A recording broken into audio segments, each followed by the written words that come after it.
दोस्तों, बिहार की राजधानी पटना से आज बड़ी खबर आई, जहां पर आरक्षण की सीमा यानी कि 65% आरक्षण के फैसले को पटना हाईकोर्ट ने रद्द कर दिया। बिहार सरकार को बड़ा झटका लगा, नीतीश सरकार को बड़ा झटका लगा, जहां पर SC, ST, EBC, OBC के लिए आरक्षण की जो सीमा थी उसे 50% से बढ़ाकर 65% कर दिया गया था। इस फैसले को पटना हाईकोर्ट में चुनौती दी गई और आज इस पर फैसला भी सुनाया गया। हालांकि 11 मार्च को ही फैसला आ चुका था, फैसले को सुरक्षित रख लिया गया था, लेकिन आज जो है फैसला पटना हाईकोर्ट ने सुना दिया है। इस फैसले पर पूर्ण विराम लगा दिया गया है। देखिए, इस फैसले पर बात करने के लिए मेरे साथ अखिल भारतीय अपराध विरोधी मोर्चा के राष्ट्रीय अध्यक्ष धर्मन सिंह राठौर हैं। धर्मन जी, आप लोग आरक्षण के मुद्दे को लेकर लगातार अपनी आवाज उठाते रहे हैं कि आरक्षण का सीमा जो है बढ़ाया नहीं जाना चाहिए, 50% तक ही आरक्षण रहना चाहिए, आर्थिक आधार पर आरक्षण होना चाहिए, तमाम तरह की चीजें हैं। क्या लग रहा है, पटना हाईकोर्ट का यह निर्णय कितना स्वागत योग्य है? हाईकोर्ट पटना द्वारा 65% आरक्षण वाला कानून रद्द करना, ये नीतीश और तेजस्वी के मुंह पर तमाचा है।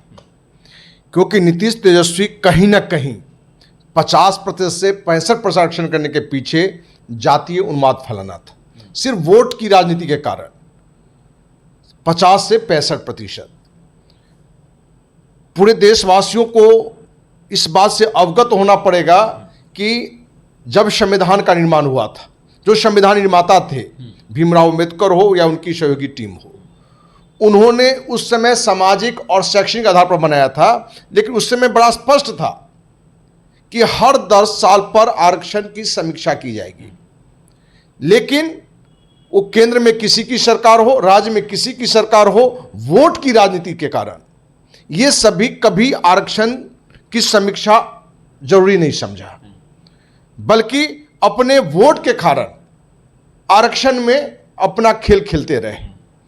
अखिल भारतीय अपराध विरोधी मोर्चा अपने स्थापना काल 1995 से ही ये मांग करते रही है कि आरक्षण का आधार सिर्फ और सिर्फ आर्थिक हो, और इस अभियान को लेके हम 1995 से चले और 2000 ईस्वी में आर्थिक आधार पर आरक्षण देने की मांग को लेकर लड़ो या मरो आंदोलन हमने शुरू किया था, जिस मुद्दे पर हमने सैकड़ों धरना, प्रदर्शन, अनशन, यहां तक कि इस मुद्दे को लेके हम लोग सैकड़ों लोगों के साथ 2 अक्टूबर 2018 ईस्वी को राष्ट्रपति भवन में घुसे थे।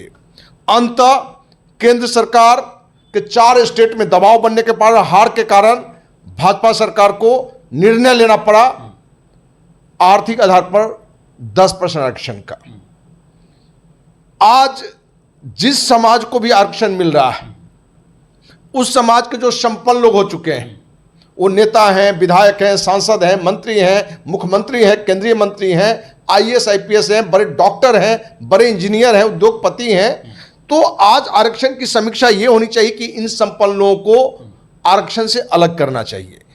हम ये कतई इस स्थिति में नहीं है आज कि हम कहें कि आरक्षण की सीमा 50 से भी कम करिए, क्योंकि किसी भी नेता और किसी भी दल में ये साहस नहीं है, क्योंकि ये सभी वोट के राजनीति के आधार पर ही कोई निर्णय लेते हैं। लेकिन ये निर्णय जरूर लेना चाहिए कि जिनको आरक्षण मिल रहा है, उसी समाज के जो गरीब तबके लोग हैं, उनको आरक्षण दें। इसलिए आज हाईकोर्ट का जो निर्णय आया है, ये इससे कहीं ना कहीं जो सामाजिक समरसता को बिगाड़ने वाले लोग हैं, उनको बड़ा झटका लगा है।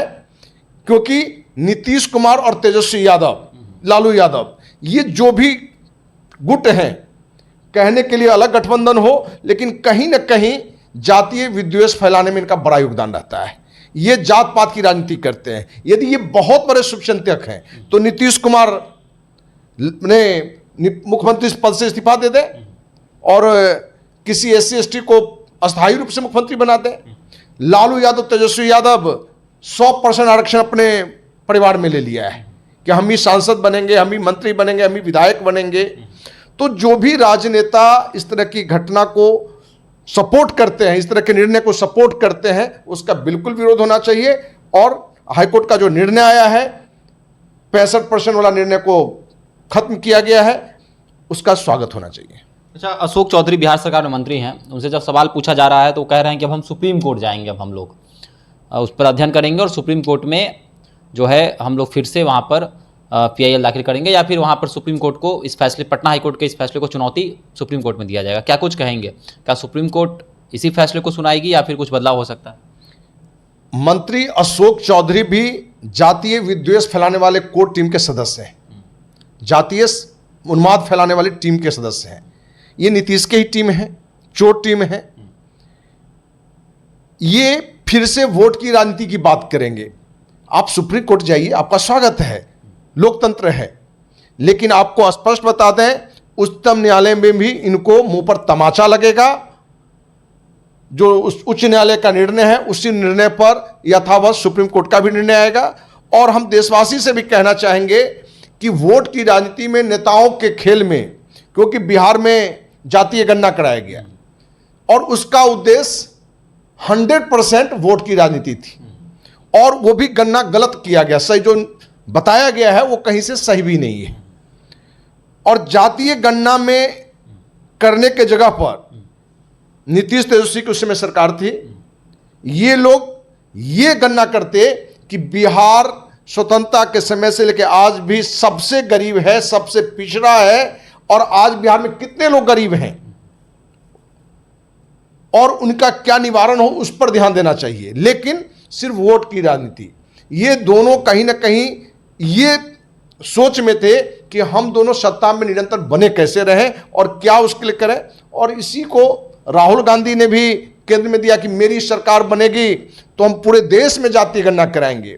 तो कहीं न कहीं वो राहुल गांधी हो कि नीतीश तेजस्वी हो कि लालू हो या कोई भी हो, उनसे कहना चाहेंगे कि आप समाज की समरसता को न बिगाड़ें, जाति धर्म का खेल न खेलें वोट की राजनीति के लिए, क्योंकि आप सब कहीं ना कहीं सिर्फ अपनी स्वार्थ के लिए ये आरक्षण 50 से 65% के लिए लिए थे। इसलिए फिर से कहना चाहेंगे कि हाईकोर्ट का निर्णय पूरे बिहार ही नहीं पूरे देश के लिए एक संदेश है। अच्छा, देश के साथ साथ बिहार के भी कई ऐसी सीटें हैं जो रिजर्व हैं, आरक्षित सीट हैं, चाहे वो लोकसभा की बात की जाए या विधानसभा की सीटें हों, वहाँ से आरक्षित लोग ही चुनाव लड़ते हैं। क्या लग रहा है, उन सीटों पर भी मंथन करने की जरूरत है सरकार को, चुनाव आयोग को? देखिए, संविधान निर्माता ने शुरू में ही डाला था कि हर 10 साल पर समीक्षा होनी चाहिए।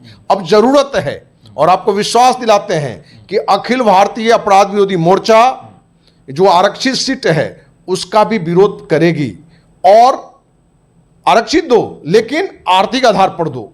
इसलिए इस देश में एक समय आना चाहिए, एक निर्धारित हो कि इस समय के बाद आरक्षण का आधार सिर्फ आर्थिक हो और एक सीमा तक हो, क्योंकि आरक्षण कहीं ना कहीं देश को, राज्य को विकसित होने से भी रोकता है। आज बिहार जो विकासशील है या सबसे गरीब है या देश हमारा विकासशील है, उसके पीछे ये आरक्षण भी एक बड़ा कारण है, क्योंकि जो कम योग्य लोग हैं, कम मार्क्स वाले लोग हैं, उनको बड़े पद पर बैठा दिया जाता है सिर्फ आरक्षण के कारण। हम पूछना चाहते हैं कि जो भी नेता या जो भी व्यक्ति इस बात के पक्षधर हैं कि आरक्षण ज़्यादा से ज़्यादा मिले, उनसे पूछना चाहते हैं कि क्या आरक्षण प्राप्त डॉक्टर से आप अपना और अपने परिवार का इलाज कराएंगे? क्या आप चाहते हैं कि वो ऐसे इंजीनियर से अच्छे पुल का निर्माण करें, सड़क का निर्माण करें, भवन का निर्माण करें? तो ये सभी कहीं ना कहीं अंदर से भागेंगे। लेकिन वोट की राजनीति है, इसलिए वो जाति की बात करेंगे, धर्म की बात करेंगे और वोट की राजनीति के लिए आरक्षण की सीमा 65 को कौन कहे, वो तो 100% देने की बात करेंगे। इसलिए इस तरह के जो भी निर्णय हो उसका कड़ा विरोध होना चाहिए। और अखिल भारतीय अपराध विरोधी मोर्चा ने ये जब सरकार ने निर्णय लिया था तो सबसे पहले इसका हमने कड़ा विरोध किया था। और आज हाईकोर्ट के निर्णय से आज पूरे देश में, पूरे बिहार में एक बड़ा मैसेज मिला है। चलिए, तो आपको बता दें कि पटना हाईकोर्ट का फैसला जो है वह स्वागत योग्य है, ऐसा धर्म सिंह राठौड़ जी का कहना है कि पटना हाईकोर्ट का इस फैसले का स्वागत होना चाहिए। लगातार ये लोग आवाज़ भी उठाते रहे हैं, लगातार जो है आरक्षण की सीमा को बढ़ाने के लेकर धरना प्रदर्शन हो, सरकार के खिलाफ विरोध हो, सड़क पर उतरना हो, तमाम चीज़ें जो है धर्म सिंह राठौड़ जी के द्वारा पहले भी किया जा चुका है। तो कहना कि आज पटना हाईकोर्ट के द्वारा फैसला सुनाना यह स्वागत योग्य इनके लिए भी है और साथ ही साथ अखिल भारतीय अपराध विरोधी मोर्चा के जो तमाम सदस्य हैं उनके लिए भी यह जो है सुखद खबर है। तो आपका क्या कहना है? 65% आरक्षण के फैसले को जो है पटना हाईकोर्ट ने रद्द कर दिया। नीतीश सरकार के साथ साथ तेजस्वी यादव के ऊपर भी जो है यह तमाचा है। क्या कुछ कहेंगे आप भी हमारे साथ साझा कर सकते हैं। धन्यवाद।